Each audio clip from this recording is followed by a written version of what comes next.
For God's sakes, let's get on with it. We've lived as no other people have lived and loved. We've had as much of this world as you're gonna get. Let's just be done with it. Let's be done with the agony of it. Bonsoir à tous et bienvenue dans cette nouvelle vidéo. Alors après avoir parlé de tueurs en série, d'exorcismes qui se sont plus ou moins bien passés, d'une mort bien étrange et d'une légende urbaine bien flippante, ce soir nous allons nous attaquer à une histoire très dérangeante. Mais bon, ne tournons pas plus autour du pot, examinons maintenant la terrible histoire du Temple du Peuple, secte dirigée par le dangereux gourou James Warren Jones.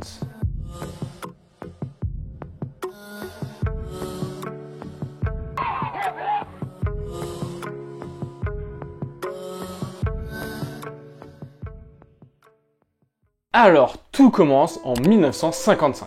James Warren Jones, ou plus simplement Jim Jones, fonde le Temple du Peuple à Indianapolis aux États-Unis, alors qu'il n'a que 18 ans. Jim, il veut faire adhérer les gens à son mouvement en prenant l'ouverture d'esprit. Et essentiellement, il veut accueillir les gens qu'ils soient blancs ou noirs, aucune distinction. En 1960, il fait adhérer son mouvement à la fondation d'églises protestantes des disciples du Christ. Bon, jusque-là, franchement, ça a l'air plutôt gentil, mais ne vous inquiétez pas, il va bientôt dérailler le gentil pasteur. D'ailleurs, c'est plutôt étonnant que Jim fasse de son mouvement une église parce qu'il est beaucoup plus engagé politiquement que religieusement. Mais Jim, il sait ce qu'il fait et il sait le cacher. Pour recruter des adhérents, il va envoyer des lettres d'information en masse. Et pour éviter toutes sortes d'enquêtes, il ne va mettre que des éléments religieux dans ses lettres d'information. De début 1970 à fin 1971, le nombre de personnes recevant ces lettres va passer de 1500 à plus de 360 000 destinataires. Le Temple du Peuple va ensuite déménager en Californie et dans plusieurs autres endroits, ce qui va faire augmenter son nombre d'adhérents très fortement. Et bon, à partir de ce moment-là, franchement, cette organisation utilise tous les tips que les sectes utilisent. Bon, déjà, tout d'abord, pour assouvir son influence, il va prétendre être la réincarnation même de Jésus, et même parfois de Moïse.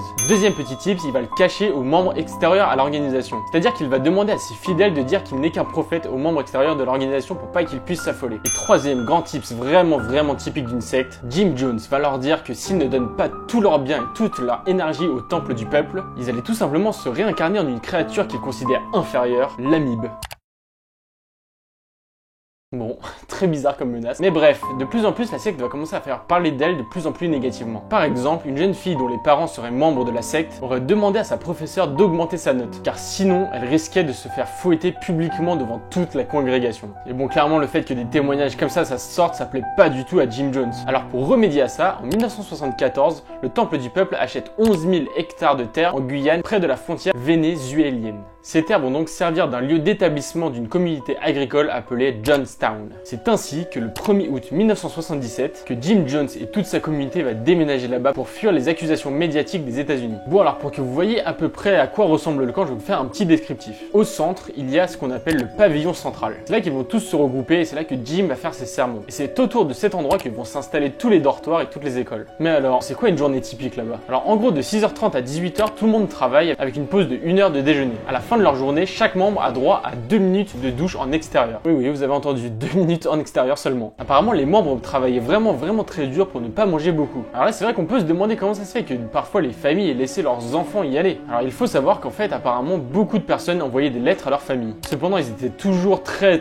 élogieux envers Jim Jones et ils ne parlaient pas du tout de leurs conditions de vie. C'était complètement interdit. Apparemment, c'était aussi une coutume très répandue. Les femmes envoyaient des lettres à leurs parents pour leur dire qu'elles allaient se fiancer au médecin de la communauté. Elles utilisaient même tous le faux nom de Larry Chacht. Tout ça donc dans l'objectif de rassurer les familles pour leur faire croire qu'elles étaient en sécurité avec quelqu'un de bien. C'est quand même dingue de voir cette dévouance absolue pour la secte. Et croyez-moi, c'est pas du tout fini. Un jour, Jim part se balader tranquillement dans la forêt. Et là, en pleine nuit, il va revenir et réveiller tout le monde en leur faisant croire qu'il s'était fait tirer dessus par un sniper de la CIA. Et c'est à partir de là que Jim va leur annoncer la terrible nouvelle. Selon lui, l'apocalypse approche. La seule solution pour y échapper serait d'effectuer un suicide collectif. Et ce suicide aurait en fait pour objectif d'envoyer un message clair et net au gouvernement américain. Parce que oui, comme je vous l'ai dit au début, c'est complètement politique en fait tout ça. Jim, il est en colère et il est en désaccord total avec le gouvernement américain et c'est clairement à eux qu'il veut s'en prendre avec cet acte. À partir de ce soir-là, Jim et sa communauté vont effectuer un nouveau rituel qui s'appellera la nuit blanche. Plusieurs soirs pendant la semaine, Jim va réveiller tout le monde pendant toute la nuit et leur faire un sermon. Et bien entendu, il ne fallait surtout pas s'endormir pendant son sermon. Et puis les nuits blanches vont changer petit à petit. Plusieurs fois, il va faire boire à ses fidèles des cocktails en leur faisant croire que ceux-ci aussi été empoisonnés. Alors qu'en fait ils ne le sont pas du tout, c'était juste pour tester leur fidélité, mais ça va arriver plusieurs fois. Et oui, si vous vous posez la question, franchement clairement il n'y avait pas beaucoup de personnes qui voulaient s'échapper. Et même s'il y en avait qui voulaient et qui essayaient, et ben en fait c'était pas possible parce que géographiquement ils étaient totalement isolés. Et en fait quand ils arrivaient dans le camp, on leur prenait leur passeport et tous leurs biens personnels, ce qui faisait qu'ils pouvaient pas repartir. C'est en juin 1978 que Deborah Layton va réussir à faire communiquer au monde extérieur ce qui se passe vraiment sur le camp. Elle va leur parler des simulations de suicide collectif, ce qui va faire qu'une enquête va vraiment être officiellement ouverte.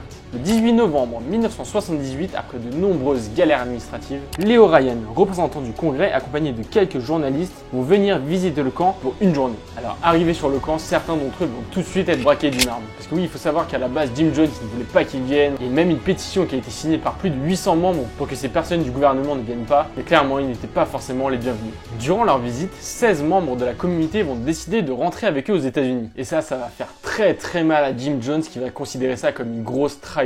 People play games, friend. They lie. What can I do about lies? Are you people going to leave us? I just beg you, please leave us. Mais par contre, Leo Ryan, il va être vraiment impressionné par l'ampleur et la rigueur du camp. Il va même être rassurant avec Jim Jones qui lui est dévasté par le fait que 16 personnes de sa communauté veuillent partir, en lui disant qu'il ne s'opposait pas vraiment au fait que la communauté persiste, juste à condition qu'elle s'ouvre un petit peu plus au monde extérieur. Malheureusement, la fin de la journée va beaucoup moins bien se passer. Leo Ryan, accompagné de tous ses journalistes et des 16 membres de la secte qui voulaient la quitter, se rendent à l'aéroport de Kaituma. Larry Layton va aussi venir avec eux et faire comme s'il voulait quitter la secte. Seulement, c'était un gros mytho. Arrivé à l'aéroport, Larry va ouvrir le feu avec une arme qu'il avait dissimulée sur Leo Ryan et tous les journalistes et les 16 membres qui avaient déserté la secte. Au même moment, un tracteur arrive avec 6 personnes de la secte. Et là, ça part totalement en cacahuète. Les 6 personnes armées aussi vont tirer sur les avions qui étaient censés les ramener aux États-Unis. Ce qui fait qu'un des avions va être cloué au sol et que l'autre va être obligé de partir sans passagers. Leo Ryan ainsi que quelques-uns de ses journalistes vont donc mourir, avec 4 autres membres du groupe qui avaient déserté. 12 autres seront fortement blessés.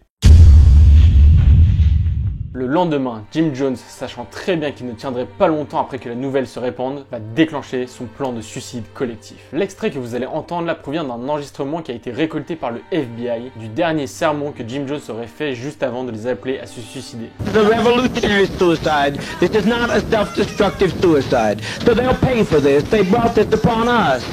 And they'll pay for that. I leave that destiny to them. Et oui, franchement, ça fait froid dans le dos, comme vous l'avez vu, la sérénité avec laquelle il parle. Et le fait qu'il se fasse acclamer comme ça derrière, franchement, c'est vraiment flippant. Quelques minutes après, Jim va ordonner à tous ses fidèles de faire boire à leurs enfants le fameux cocktail de limonade mélangé avec du cyanure de potassium et beaucoup de médicaments dont le Valium, le Phénergan ou encore l'hydrate de chloral. Je n'ai aucune idée de ce que c'est, mais je ne pense pas que ce soit des éléments qui doivent être mélangés. Jim, en fait, il veut absolument que les parents tuent leurs enfants en premier, parce qu'il considère donc que les adultes après n'auront plus rien à perdre et qu'ils ne seront donc pas réticents à commettre l'irréparable.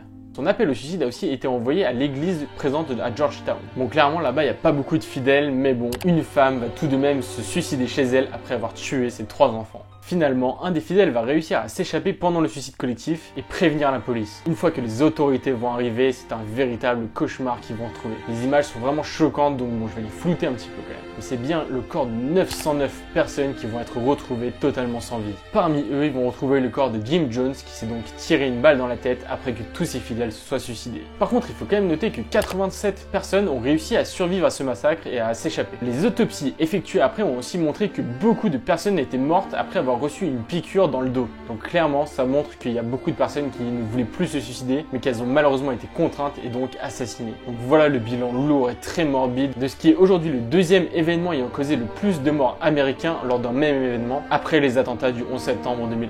Donc voilà, cette histoire vraie, elle est vraiment tout aussi flippante que toutes les histoires qu'on a pu raconter jusque-là, mais vraiment avec des mécanismes différents. Ici, c'est la manipulation d'esprit et le fait qu'il y ait autant de personnes qui aient réussi à se faire manipuler. En tout cas, moi, clairement, écoutez cet enregistrement qui dure quand même 45 minutes, ça m'a vraiment donné froid dans le dos. En tout cas, n'oubliez pas de liker la vidéo, de vous abonner, de mettre la cloche, de partager, etc. Et on se dit à bientôt pour une nouvelle vidéo. Ciao!